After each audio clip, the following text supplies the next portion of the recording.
வணக்கம் நண்பர்களே. இன்றைக்கி 22 November Hindu editorial first article தான் இப்போ நம்ம பார்க்க போகிறோம். இந்த வீடியோ ஃபுல்லாக பாருங்கள். பார்த்துட்டு கீழே லிங்க் கொடுத்துருக்கேன்ல, அதில் போய் பார்த்தீங்கன்னா தமிழ் வேர்ட்ஸோடு இருக்கும். ஸோ உங்களுக்கு வந்து எடிட்டோரியலில் எவ்வளோ ஈஸியாக இருக்குன்னு உங்களுக்கே தெரியும். வாங்க ஆரம்பிக்கலாம். எக்ஸ்பீடியன்ட் எக்ஸிட், அதாவது இந்த ஆர்டிகளோட தீம் என்ன அப்படின்னு பார்த்தீங்கன்னா ஆன் பிஎஸ்யூ டிஸ்இன்வெஸ்ட்மெண்ட். அதாவது எக்ஸ்பீடியன்ட் அப்படின்னு என்ன அப்படின்னு பார்த்தீங்கன்னா இப்போ சூழ்நிலைக்கு ஏற்ற மாதிரி அவசரமாக ஒரு முடிவு எடுக்கிறதுன்னு சொல்லுவோம்ல. ஸோ அதுதான் எக்ஸ்பீடியன்ட் அப்படின்னா மீனிங். ஸோ அவசரமாக முடிவெடுத்து வெளியே வர்றது அப்படிங்கிறது தான் வந்து எக்ஸ்பீடியன்ட் எக்ஸிட் அப்படின்னு சொல்கிறாங்க.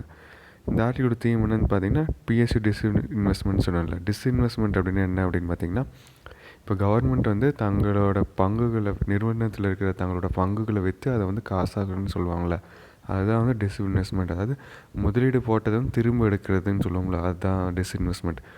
Disinvestment can only be a stopgap measure in plugging the gaping fiscal hole. அதாவது ஸ்டாப் மெஷர் அப்படின்னு என்னென்னு பார்த்தீங்கன்னா ஒரு தற்காலிக தீர்வு அப்படின்னு சொல்லுவோம்ல தான். அதாவது இப்போ வந்து கவர்மெண்ட் வந்து தங்களோட அந்த நிறுவனத்தில் இருக்கிற சில நிறுவனத்தில் இருக்கிற பங்குகளெலாம் விற்று தற்காலிகமாக வந்து இந்த நிதியாண்டில் இருக்கிற அந்த கேப்பை வந்து ஃபில் பண்ணுறதுக்காக ஒரு தற்காலிகமாக ஒரு தீர்வு மேற்கொண்டிருக்காங்க அப்படின்னு சொல்கிறாங்க. Cabinet's latest decision to approve strategic disinvestment of government's shareholding in 5 public sector enterprises, including Bharat Petroleum Corporation, Shipping Corporation of India and Container Corporation of India, can at best be described as an expedient exit. அதாவது cabinet வந்து இப்போ வந்து approve பண்ணியிருக்காங்க. இந்த மாதிரி வந்து சில நிறுவனங்களோட பங்குகள்லாம் வந்து விற்று வந்து இந்த நிதியாண்டில் வந்து இன்னும் கொஞ்சம் வருவாய் அதிகரிக்கலாம் அப்படின்னு வந்து இது பண்ணியிருக்காங்க அப்படின்னு சொல்கிறாங்க. இது வந்து ஒரு தற்காலிகமான இந்த சூழ்நிலைக்கு ஏற்ற மாதிரி நிதியாண்டுக்கு அந்த நிதி வருவாய்க்கு ஏற்ற மாதிரி வந்து எடுக்கப்பட்ட ஒரு அவசர கால முடிவு அப்படின்னு சொல்கிறாங்க. அது என்னென்ன கம்பெனின்னு அந்த கம்பெனி பேர்லாம் சொல்லியிருக்காங்க பார்த்தீங்களா, தான் அது Bharat petroleum, shipping corporation, container corporation. So இந்த நிறுவனத்தோட பங்குகளை தான் விற்க தான் முடிவு பண்ணியிருக்காங்க கேபினெட் அப்படின்னு சொல்கிறாங்க. Faced with a massive shortfall in revenue and capital receipts as of September 30, net tax revenue had only reached 36.8% of budget estimate of 16.5 lakh crore for full year, while non-debt capital receipts were at 17.2% of fiscal target of about 1.2 lakh crore, according to the Controller General of Accounts. The share sale is aimed at helping the government narrow the yawning fiscal gap. அதாவது யானிங் அப்படின்னா கொட்டாய் விடுறது அப்படிங்கிறதுல அது meaning கிடையாது. ஆக்சுவலாக யானிங் அப்படின்னா பார்த்தீங்கன்னா இப்போ கொட்டாய் விடும்போது வாய் அகல திறக்குது பார்த்தீங்களா. ஸோ அந்த அகல திறக்கிறது தான் வந்து யானிங் அப்படிங்கிறது. யானிங் ஃபிஸ்கால் அப்படின்னா அதிகமாகிட்டே இருக்கிற அந்த நிதி கேப்பை வந்து எப்படி வந்து கம்மியாக்கலாம் அப்படிங்கிறத கவர்மெண்ட் பார்க்குறாங்க. ஸோ அதனால் வந்து இப்போ வந்து shortfall in face with massive shortfall என்ற, அதாவது இப்போ வந்து வருவாயில் அதுக்கப்புறம் வந்து முதலீடுலாம் வந்து கம்மியாயிடுச்சு. செப்டம்பர் 30 படி பார்த்திங்கன்னா வருவாய் வந்து வெறும் பட்ஜெட் எஸ்டிமேட் பார்த்திங்கன்னா 16.5 lakh crore. இந்த ஃபுல் நிதியாண்டிலே வந்து பட்ஜெட்டோட எஸ்டிமேட் பார்த்திங்கன்னா வருவாய் வந்து 16.5 lakh crores. ஆனால் வந்து இப்போ வந்து செப்டம்பர் 30 வரைக்கும் பார்த்திங்கன்னா அந்த 16.5 lakh crores வெறும் 36.8% தான் வந்து இப்போ வந்து வருவாய் வந்திருக்கு அப்படின்னு சொல்கிறாங்க. வைல் நான் டெப்ட் கேபிட்டல், அதாவது இப்போ கடன் இல்லாத அந்த முதலீடுன்னு சொல்லுவோம்ல, அதுதான் வந்து நான் டெப்ட் கேபிட்டல். ஸோ அது வந்து 1.2 lakh crore வந்து டார்கெட்டாக வச்சுருந்தாங்க. ஆனால் வந்து வெறும் 17.2% தான் வந்து வந்திருக்கு. இது யார் சொல்லியிருக்காங்கன்னு பார்த்தீங்கன்னா கண்ட்ரோலர் ஜென்ரல் ஆஃப் அக்கௌண்ட்ஸ் அவங்க சொல்லியிருக்காங்க. ஸோ இப்போ வந்து அதை வந்து எப்படியாவது ஈடுகட்டணும்ல. ஸோ அதனால் வந்து இது மூலிமா வந்து அந்த ஃபிஸ்கால் கேப், அதாவது நிதியாண்டுக்கான அந்த வருவாய் வந்து கேப் வந்து அகல வந்து திறந்துக்கிட்டு இருக்குது. அதனால் வந்து அந்த கேப் வந்து ஃபில் பண்ணுறதுக்காக கவர்மெண்ட் வந்து இந்த முடிவு எடுத்திருக்காங்க அப்படின்னு சொல்கிறாங்க. Finance Minister Nirmala Sitharaman had made clear in July's budget speech that select and strategic disinvestment would remain a priority, and Cabinet's decision to sell the centre's entire 53.29% ownership in BPCL, all of its 63.75% holding in SCI, and 30.8% of its stake in Concor is an attempt at ensuring the actualization of this policy approach. அதாவது priority அப்படின்னு என்னென்னு பார்த்தீங்கன்னா முன்னுரிமைன்னு சொல்லுவோம்ல, அதுதான் priority. Ensuring அப்படின்னா உறுதிப்படுத்துறதுன்னு சொல்லுவோம்ல, அதுதான். Actualisation அப்படின்னா என்ன அப்படின்னு பார்த்தீங்கன்னா உண்மைத்தன்மைன்னு சொல்கிறோம்ல, அதுதான். அதாவது நிர்மலா சீதாராமன் அவங்க வந்து பட்ஜெட் ஸ்பீச்சில் வந்து சொல்லியிருந்தாங்க, இந்த மாதிரி வந்து இந்த பட்ஜெட்டோட முக்கியமான இதே வந்து இதை இந்த முன்னுரிமை கொடுத்து நாங்கள் வந்து எந்தெந்த கம்பெனிலலாம் வந்து பங்குகளை விற்று வருவாய் இது பண்ண முடியுமோ அதை பண்ணுறோம். ஸோ அதனால் வந்து கவர்மெண்ட் என்ன முடிவு எடுத்தாங்க அப்படின்னு பார்த்தீங்கன்னா, பிபிசியில் 53.29% தங்களோட பங்குகளை விற்கிறதுனும் 63.575% ஷிப்பிங் கண்டெய்னர் கார்பரேஷனில் தங்களோட பங்குகளை விற்கிறதுனும் 30% வந்து கான்காரில் வந்து இந்த மாதிரி பங்குகள்லாம் விற்கிறதுன்னு சொல்லிட்டு வந்து உறுதிப்படுத்தினாங்க. இந்த அந்த பாலிசியை வந்து திட்டம் வகுத்தாங்கள்ல, ஸோ அது வந்து அந்த உண்மைத்தன்மை கெடாமல் இருக்கணுங்கிறத உறுதிப்படுத்துறதுக்காக இந்த மாதிரி சில கம்பெனிஸ்லாம் தேர்ந்தெடுத்து அதில் வந்து தங்களோட பங்குகளை வந்து விற்கலான்னு முடிவு பண்ணியிருக்காங்க அப்படின்னு சொல்கிறாங்க. Still underlying rationale behind this government's disinvestment program remains hazy. Rational அப்படின்னு பார்த்தீங்கன்னா காரணம்னு சொல்லுவாங்களா அதுதான். ஹேசி அப்படின்னு பார்த்தீங்கன்னா குழப்பமான ஒரு சூழ்நிலைன்னு சொல்லுவாங்களா அதுதான். அதாவது இந்த மாதிரி வந்து கவர்மெண்ட் வந்து இந்த கம்பெனிலாம் வந்து தங்களோட பங்குகளை விற்கிறது முடிவு பண்ணியிருக்கிறதுங்கிறது வந்து இந்த சில காரணங்களுக்காக இதெல்லாம் வந்து குழப்பமான ஒரு முடிவாக இருக்குது அப்படின்னு நினைக்கிறோம் அப்படின்னு சொல்கிறாங்க. It would be perfectly understandable if the aim was to exit unprofitable non-strategic businesses. அதாவது இப்போ வந்து இது வந்து இந்த மாதிரி வந்து ஏதாவது ஒரு நஷ்டம் அடைகிற கம்பெனியோட இதை வந்து விற்றா வந்து அது வந்து ஒரு நல்ல முடிவு. ஆனால் வந்து இப்படி நல்ல ஒரு லாபம் ஈட்டுற கம்பெனியோட பங்குகளை விற்கிறதுங்கிறது இது ஒரு என்ன முடிவுன்னே தெரில அப்படின்னு சொல்கிறாங்க. BPCL, however, is a profitable refiner and oil marketing company that has consistently paid a healthy dividend. Dividend அப்படின்னு என்னென்னு பார்த்தீங்கன்னா, லாபத்துலேருந்து இப்போ ஒவ்வொரு ஷேர் ஹோல்டர் இருக்காங்க அப்படின்னா அவங்க இன்வெஸ்ட் பண்ணியிருப்பாங்க. இப்போ பார்ட்னராக இருக்காங்களே, ஸோ அவங்க வருஷத்துக்கு கடைசியில் வந்து அந்த லாபம் வந்துச்சுன்னா அதுலேருந்து பங்கு கொடுப்பாங்க பார்த்தீங்கன்னா, அதுதான் டிவிடெண்ட் அப்படிங்கிறோம்.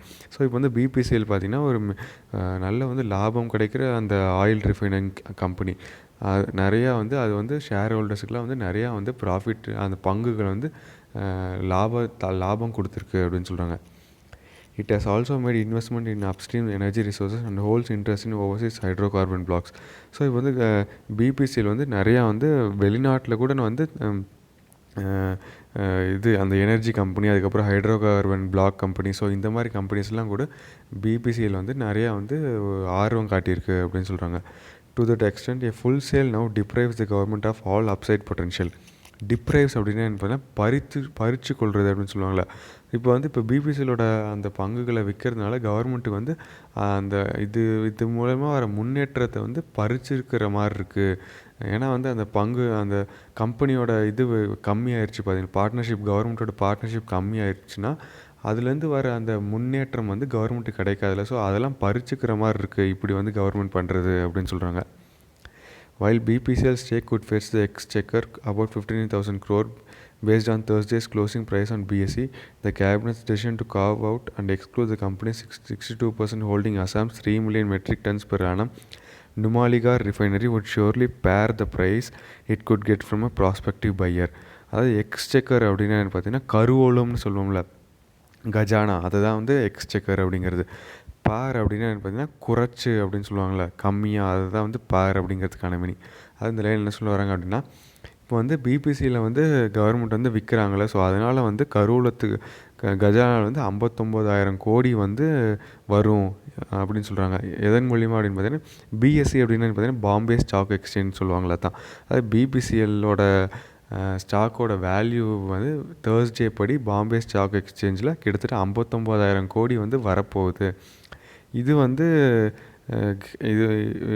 இந்த விற்கிறது மூலியமாக வரப்போகுது. ஆனால் வந்து இப்போ பார்த்திங்கன்னா பிபிசிஎல் வந்து கிட்டத்தட்ட 62% வந்து அஸ்ஸாமில் இருக்கிற அந்த நுமாலிகார் ரிஃபைனரியில் வந்து பிபிசியோட பங்கு இருக்குது. ஸோ கவர்மெண்ட் வந்து அதை வந்து விற்க போகிறதில்ல, வெறும் மற்ற இது தான் வந்து விற்க போகிறாங்க. ஸோ இது வந்து அந்த யார் வந்து கவர்மெண்ட்டுக்கிட்டேருந்து இதை வாங்குகிறாங்களோ அவங்கக்கிட்டேருந்து வரப்போகிற அந்த காசு பார்த்திங்கன்னா கம்மியாக தான் வரும். இப்போ அந்த அஸ்ஸாமில் இருக்கிற நுமாலிகார் ரிஃபைனரி சேர்த்து விற்றா கவர்மெண்ட்டுக்கு வந்து இன்னும் 59,000 கோடியோடு இன்னும் ஜாஸ்தியாக வரும் அப்படின்னு சொல்கிறாங்க. And lack of explanation for the logic behind the move also hints at politics taking precedence over any economic interest, especially given the ruling party's keenness to strengthen its newfound sway in the restive northeastern states. அதாவது precedence அப்படின்னு என்ன அப்படின்னு பார்த்தீங்கன்னா, அதே தான் இது சொன்னேன்ல, அந்த முன்னுரிமைன்னு சொன்னேன்ல, அதே தான் ப்ரியாரிட்டின்னு சொன்னேன்ல, அதே மீனிங் தான் இந்த ப்ரெசிடென்ஸ் அப்படிங்கிறதுக்கான மீனிங்கும். கீன்னஸ் அப்படின்னா ஒரு ரொம்ப ஆர்வமாக இருக்கிறதுன்னு சொல்லுவாங்களா, அதுதான். ஸ்வே அப்படின்னா என்ன பார்த்தீங்கன்னா, ஆட்சி, அதாவது அதிகாரம்னு சொல்கிறாங்களா, அதுதான் ஸ்வே அப்படிங்கிறதுக்கான மீனிங். அதாவது இப்போ பார்த்தீங்கன்னா, இப்படி இந்த நுமாலிகார் ரிஃபைனரியை தவிர மற்ற இதெல்லாம் பிபிசிஎலோட இதெல்லாம் வந்து விற்கிறது வந்து கவர்மெண்ட்டோட அந்த எதோட அதாவது பொருளாதாரத்தை முன்னிறுத்தாமல் கவர்மெண்ட் வந்து தங்களோட எண்ணம், அதாவது இப்போ வந்து கவர்மெண்ட் வந்து நார்த் ஈஸ்டர்ன் ஸ்டேட்டில் வந்து அவ்வளோவா இல்லை. ஸோ அங்கே வந்து இப்போ புதுசாக வந்து ஆட்சி அமைச்சிருக்காங்க. ஸோ அதை முன்னுரிமையாக வச்சு தான் வந்து அந்த நுமாலிகா ரிஃபைனரியை வந்து கவர்மெண்ட் வந்து விற்காமல் இருக்காங்க. அந்த நார்த் ஈஸ்டர்ன் ஸ்டேட்ஸ் மேலே இருக்கிற இன்னும் அந்த ஆட்சியை பிடிக்கணும், நிறையா நார்த் ஈஸ்டர்ன் ஸ்டேட்ஸோட ஆட்சியை பிடிக்கணும், அங்கே அதிகாரத்துக்கு வரணும், அதில் தான் கவர்மெண்ட் வந்து ஆர்வமாக இருக்காங்களே ஒழிய இதை விற்று இன்னும் அதிகம் காசு வந்தால் அந்த பொருளாதாரத்தில் வந்து அதிகம் வரும், அதிகமாக முன்னேறும், அந்த இதில் வந்து கவர்மெண்ட் வந்து ஆர்வம் காட்டலை அப்படின்னு சொல்கிறாங்க. With just a little over 4 months left in the financial year, how the government intends to actually complete the transaction from appointment of advisors to deciding on the pricing mechanism and initiating a transparent bidding process before finalizing a buyer, this fiscal is another big question. அதாவது இன்னும் இந்த நிதியாண்டு முடியறதுக்கு இன்னும் 4 மாதம் தான் வந்து பாக்கி இருக்குது. ஸோ இந்த 4 மாதத்துக்குள்ளே கவர்மெண்ட் எப்படி வந்து இந்த முழு டிரான்சாக்ஷனை விற்று இது பண்ணி, அதாவது இதுக்கு ஒரு கமிட்டி ஒன்று இது பண்ணணும், யார் யார் வந்து ஏலம் விடணும், அதுக்கப்புறம் வந்து அந்த கமிட்டியில் வந்து யார் யார் இருக்க போகிறான்னு முடிவு பண்ணணும், அதுக்கப்புறம் வந்து இதை விற்கிறதுக்கான அந்த வாங்க போகிறவங்கள வந்து முடிவு பண்ணணும், ஏலத்துக்கு விட்டு ஒரு எல்லாத்துக்கும் தெரிகிற மாதிரி அந்த பிட்டிங் ப்ராசஸ் நடக்கணும், ஏலம் நடக்கணும். ஸோ இதெல்லாம் வந்து நடக்கிறதுக்கு வந்து 4 மாதத்துக்குள்ள நடக்குமாங்கிறதே ஒரு பெரிய கேள்விக்குறி தான் அப்படின்னு சொல்கிறாங்க. While transfer government's stakes in THDC Indian Limited and North Eastern Electric Power Corporation to the captive buyer state-owned NTPC will obviously go through in time, it is the market sale of the biggest ticket stakes that could pose a challenge. அதாவது THDC, அதாவது Tehri hydro development corporation சொல்லுவாங்களா, அதுதான் வந்து அதுவும் north eastern electric power corporation இது ரெண்டையும் வந்து government வந்து NTPC நேஷ்னல் தெர்மல் பவர் கார்பரேஷன்கிட்ட வந்து விற்றுட்டாங்க. இது வந்து விற்கிறதுக்கே வந்து கிட்டத்தட்ட கோத்ரூ இன் டைம், அதாவது கொஞ்சம் டைம் ஆச்சு. ஏன் அப்படின்னு பார்த்தீங்கன்னா,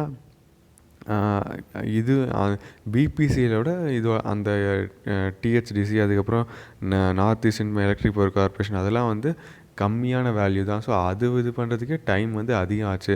இது வந்து பிபிசிஎல் வந்து ரொம்ப பெரிய கம்பெனி. ஸோ அதை வந்து விற்கிறதுங்கிறது கொஞ்சம் இன்னும் இதை விட ஜாஸ்தியாக டைம் ஆகும். ஸோ இதில் வந்து பெரிய ஒரு சேலஞ்ச் வந்து கவர்மெண்ட்டுக்கு இருக்குது. இந்த 4 மாதத்தில் முடிக்கிறது வந்து பெரிய சேலஞ்ச் தான் கவர்மெண்ட்டுக்கு அப்படின்னு சொல்கிறாங்க.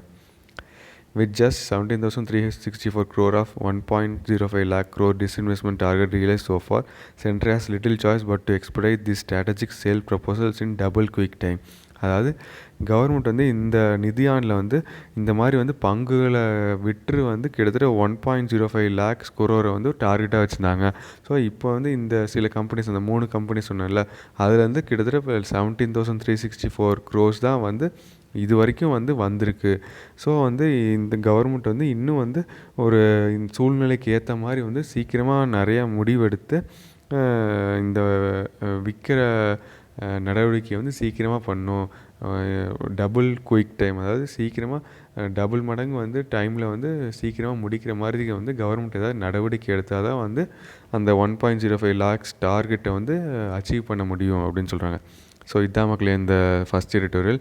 கீழே அந்த லிங்க் கொடுத்துருக்கேன், அதில் போய் பார்த்தீங்கன்னா தமிழ் மீனிங்கோடு இருக்கும். ஸோ உங்களுக்கு வந்து ஈஸியாக வந்து எடிட்டோரியல் எவ்வளோ ஈஸியாக இருக்குன்னு உங்களுக்கே தெரியும். நன்றி, வணக்கம்.